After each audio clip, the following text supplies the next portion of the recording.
இன்றைக்கான ஆண்டவருடைய இறைவார்த்தை.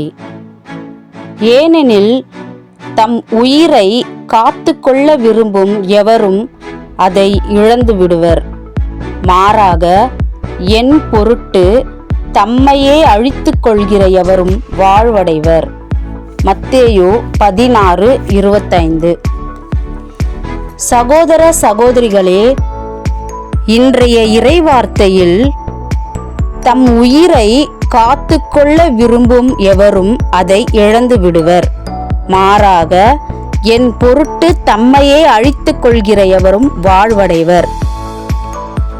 மனிதர் உலகம் முழுவதையும் ஆதாயமாக்கிக் கொண்டாலும் தம் வாழ்வையே இழப்பாரெனில் அவருக்கு கிடைக்கும் பயன் என்ன?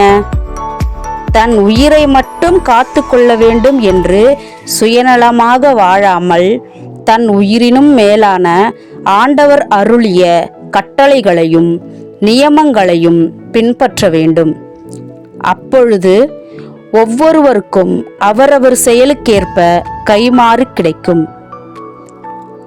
ஆண்டவரின் பொருட்டு தம்மையே அழித்து கொள்கிற எவரும் நிலையான வாழ்வை அடைவார். இறை வார்த்தையின்படி செயல்படுவோம், நிலை வாழ்வை அடைவோம். ஆண்டவர் எல்லா ஆசீர்வாதங்களுடன் உங்களை காப்பாராக. ஆமேன்.